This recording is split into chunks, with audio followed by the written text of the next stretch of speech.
Welcome back. The time is now 12:14. Let's get a check on weather. Why not? I feel like for a second I thought it was the morning time. Midnight? I went back I went back in time for a second, for you, Hunter. But no, it's noon. Yeah. Yay. Yeah. So it's cloudy still right now? It is. We're getting a few peaks of sun here and there. Okay. So that's the good news. All right. We don't have any more big time fog out there. It's starting to lift big time, so that's great. You look out there in Mason City right now and you can see town in a pretty far distance too.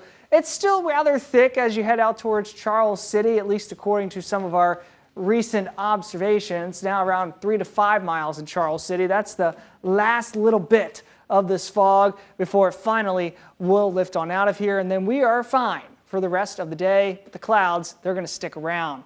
52 right now in Owatonna, our warm spot. Everybody else in those mid to upper 40s, depending on where you are.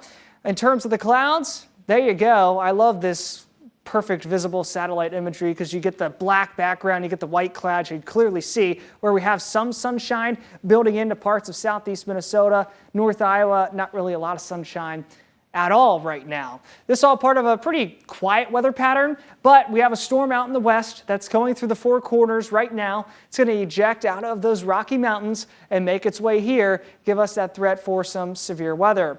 Not today though. We'll be in those upper 40s, low 50s for high temperatures. Pretty decent springtime day, that is for sure. Here's the latest update from the Storm Prediction Center. It was issued at 11:30 this morning, so just about 45 minutes ago. They did etch up northward a little bit, that more higher possibility of severe weather now near Charles City, New Hampton, and Decorah points to the south and east. Everybody else in southeast Minnesota and north Iowa still in that lower possibility of some severe weather. The better ingredients will be located to our south.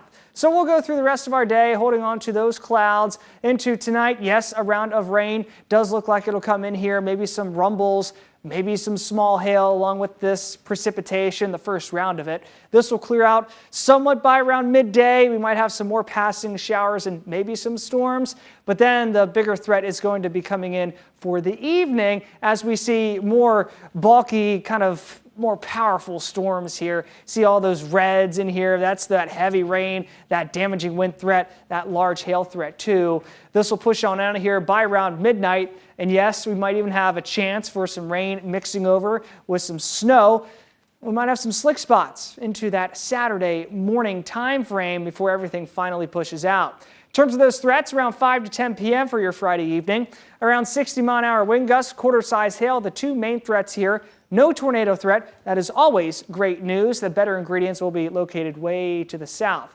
In terms of rainfall amounts, we could be seeing maybe over an inch in many spots. So this will add a different type of threat where all of our ground still rather frozen, frost depths pretty thick still. This water that will fall will not be able to soak into the ground. It's just going to run off into our creeks and our streams and our rivers. Might have them rise pretty rapidly.